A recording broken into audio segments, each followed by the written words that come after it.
करो। Hello everyone, कैसे हो आप लोग। तो आज हम देखेंगे DPP solution railway and airport, जो हमारा चैप्टर सब्जेक्ट चल रहा है उसी का रेलवे इंजीनियरिंग का चैप्टर देखेंगे, जिसमें हमारे बेसिकली जो टॉपिक होने वाले हैं वो रेल एंड रेल जॉइंट से रिलेटेड होने वाले हैं। इसके अलावा भी कुछ क्वेश्चन मिल सकते हैं, तो इससे परेशान होने की जरूरत नहीं है रेलवे के सारे क्वेश्चन प्रैक्टिस के लिए।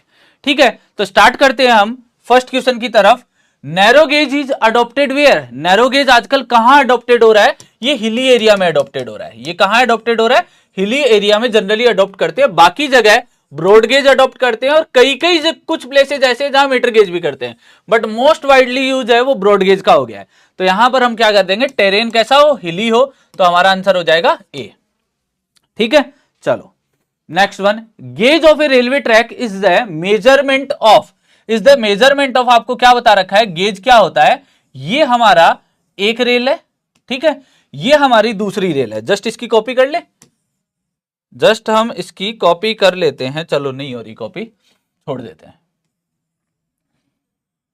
ये हमारी दूसरा रेल सेक्शन है, टेढ़ा मेढ़ा बन गया थोड़ा सा।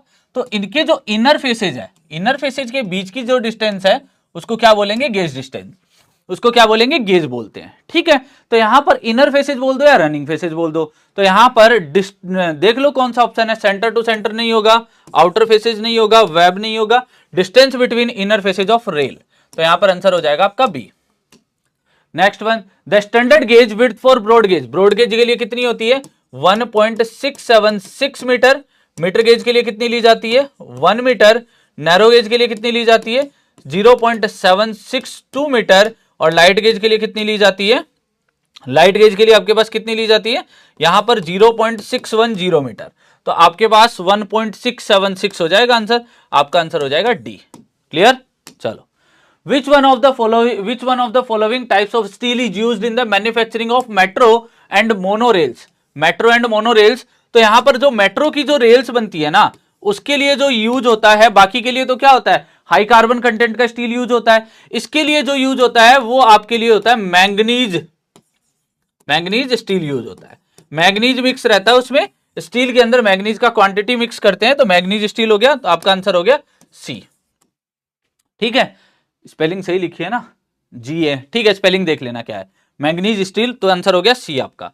चलो, the section of a rail decided on the basis of, spacing of sleeper पे भी करते हैं, टाइप ऑफ रेल पे भी करते हैं, गेज ऑफ रेल पे भी करते हैं, गेज ऑफ ट्रैक पे भी करते हैं, स्पीड ऑफ ट्रेन पे भी करते हैं। बट यहां पर अगर चारों ऑप्शन दे दे तो आपको गेज वाला ऑप्शन सबसे सुपीरियर रहता है। गेज पे ध्यान रखा जाता है, गेज सबसे इंपॉर्टेंट फैक्टर होता है।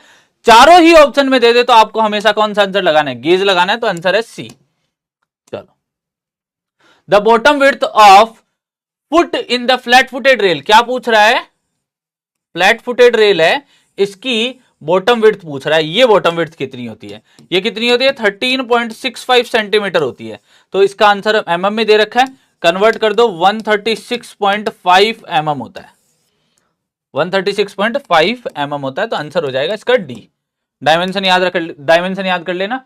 The type of spike used for fixing chairs of bull headed rails.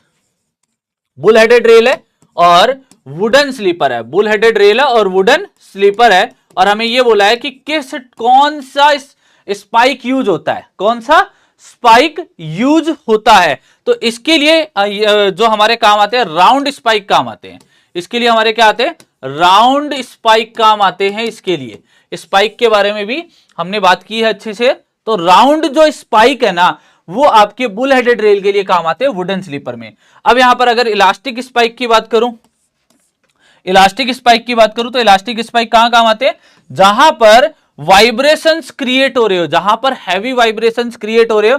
ये क्या करते हैं, ये लूज नहीं होते, ये नॉट लूज, ये लूज नहीं होते हैं, ये क्या रहते हैं, टाइट ही रहते हैं। तो हम इसको क्या बोल सकते हैं, टाइटन रहते हैं ये, जब इसको एम्बेडेड किया जाता है।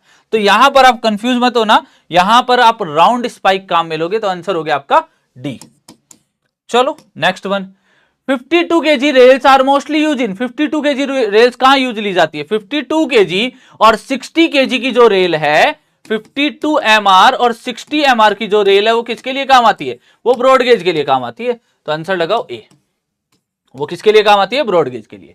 क्लियर है, चलो next one, the minimum gauge width of A feeder track, feeder track के लिए, फीडर ट्रैक गेज के लिए, तो लाइट गेज है उसी को क्या बोलते हैं, feeder track gauge, feeder track gauge, इसके लिए कितनी होती है, क्या बताया था 0.610 मीटर, इसके लिए आपको क्या बताया था, गेज की वैल्यू कितनी होती है 0.610 मीटर, तो आंसर हो गया आपका डी, आंसर क्या हो गया आपका डी हो गया, क्लियर। चले आगे, चलो, the standard length of rail for broad gauge and metre gauge are respectively, standard length for broad gauge, broad gauge के लिए कितना होता है 12.8 मीटर, और इसके लिए मीटर गेज के लिए 11.89 मीटर। अब देख लो 13 और 12 आ जाएगा, 13 एंड 12, तो आपका आंसर हो गया, आपका आंसर हो गया सी, आपका आंसर क्या हो गया सी, क्लियर है।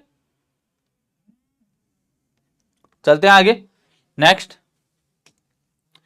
For a broad gauge in India what is the maximum height of rolling stock, आपको रोलिंग स्टॉक की मैक्सिमम हाइट पूछी है, रोलिंग स्टॉक की मैक्सिमम हाइट पूछी है, क्या हो जाएगा इसका आंसर, रोलिंग स्टॉक की मैक्सिमम हाइट होती है 4.14 मीटर, रोलिंग स्टॉक की मैक्सिमम जो हाइट होती है वो कितनी होती है 4.14 मीटर, तो आपका आंसर क्या हो जाएगा डी।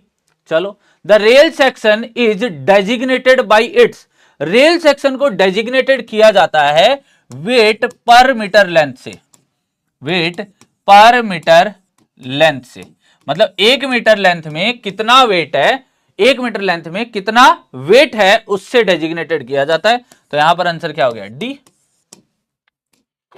चलो, staggered joints are generally provided in, अगर देखो यहां पर आपके पास दो टाइप के जॉइंट होते हैं, एक स्क्वायर और एक स्टैगर्ड, दो टाइप के आपके पास जॉइंट होते हैं, ठीक है। तो अगर मैं स्क्वायर जॉइंट की बात करूं, सॉरी, अगर मैं स्क्वायर जॉइंट की बात करूं तो स्क्वायर जॉइंट स्ट्रेट ट्रैक पे काम आते हैं। स्क्वायर जॉइंट का मतलब ये हो जाता है जो हमारे जॉइंट होंगे वो जैसे यहां है,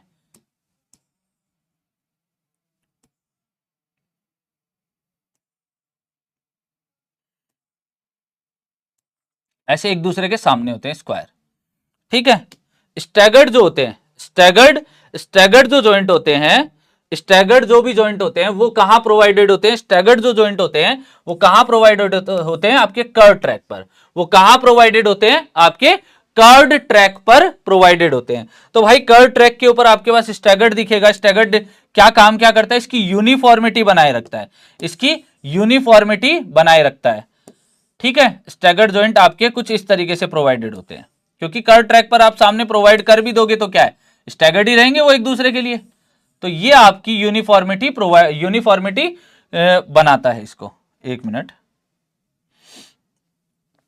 स्टैगर्ड जो जॉइंट है वो आपकी क्या बनाता है, इस सेक्शन की यूनिफॉर्मिटी बनाता है, ठीक है।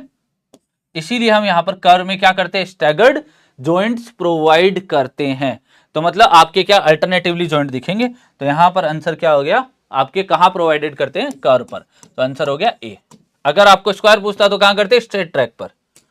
चलो, the main function of a fish plate is, fish plate का मेन फंक्शन क्या है, ये आपका एक रेल सेक्शन है, ये आपका क्या है, दूसरा रेल सेक्शन है, ये आपका दूसरा रेल सेक्शन है, दोनों को कनेक्ट करने के लिए जो प्लेट काम में ली जाती है इसी को क्या बोला जाता है, इसी को फिश प्लेट बोला जाता है, इसी को क्या बोला जाता है, फिश प्लेट बोला जाता है। तो यहां पर हम क्या बोलेंगे, to join the two rails together, उसी को हम क्या बोलेंगे, यहां पर हम क्या बोलेंगे, ये मेन फंक्शन होता है फिश प्लेट का। चलो यहां पर आंसर क्या हो गया आपका A. Next one, the gauge width in broad gauge, standard gauge and narrow gauge, broad gauge, standard gauge and narrow gauge. देखो अब इसने स्टैंडर्ड पूछ लिया, मीटर नहीं पूछा है, गलत मत लगा देना, यहां पर गलत मत लगा देना। ब्रॉड गेज के लिए कितना होता है 1.676, स्टैंडर्ड गेज के लिए कितना होता है 1.435 मीटर, नैरो गेज के लिए कितना होता है, यहां पर नैरो गेज है ना तीसरा, ये कितना होता है 0.762 मीटर, लगा दो, देखो क्या पूछा है 1.676, इन दोनों में से 1.435, ये हो जाएगा आपका सी आंसर, तो आंसर क्या हो गया आपका सी। अप्रोक्सीमेटली ब्रॉड गेज के लिए बताया है, ब्रॉड गेज के लिए कौन सी रेल काम में ली जाती है? 52 kg वाली रेल काम में ली जाती है पर मीटर लेंथ की, या 60 kg पर मीटर लेंथ की, दोनों में से जो ऑप्शन हो वो काम में लगा दो। तो यहां पर आपके पास आंसर क्या हो जाएगा? बी। ठीक है, इससे पहले हम 44.7 kg की काम में लेते थे, अब हम 52 kg की काम में लेने लग गए हैं, 52 kg या 60 kg की रेल काम में लेने लग गए हैं। On Indian railways the standard length for metre gauge track is, standard length for metre gauge track is 11.89 metre, 11.89, जिसको हम 12 मीटर कंसिडर करते हैं। तो आंसर हो जाएगा C. Which of the following type of sleeper is preferred on joints, joints पर कौन से प्रीफर किए जाते हैं? जॉइंट्स पर हम वुडन स्लीपर प्रीफर करते हैं। क्यों प्रीफर करते हैं? उसका रीजन है क्योंकि यहां पर फास्टनिंग इजी होती है, फास्टनिंग इजी होती है। दूसरा, यहां पर जो जॉइंट्स है, जॉइंट्स के लिए क्या होता है कि बेसिकली जो जॉइंट्स होते हैं वहां पर हमें क्या मिलता है, जैसे ही, क्योंकि वो नॉन यूनिफॉर्म जॉइंट्स होंगे, वो यूनिफॉर्मिटी तो नहीं देते प्रॉपर, क्योंकि वेल्डिंग होती तो वो यूनिफॉर्मिटी देती। जॉइंट्स क्या है? नॉन यूनिफॉर्म होते हैं, नॉन यूनिफॉर्म होते हैं, तो यहां पर क्या होते हैं? वाइब्रेशंस या जर्क प्रोड्यूस होता है, वाइब्रेशंस या जर्क ज्यादा प्रोड्यूस होता है, जिसको वुडन स्लीपर क्या कर लेता है? जिसको वुडन स्लीपर अब्सॉर्ब कर लेता है, जिसको वुडन स्लीपर क्या करता है? अब्सॉर्ब कर लेता है। ठीक है, अब्सॉर्ब कर लेता है, वुडन स्लीपर इसको अब्सॉर्ब कर लेता है, इसीलिए हम इसमें वुडन स्लीपर काम में लेते हैं। तो आंसर हो जाएगा आपका सी। क्लियर है? चलो, इस डीपीपी में हमारे लिए इतना ही था।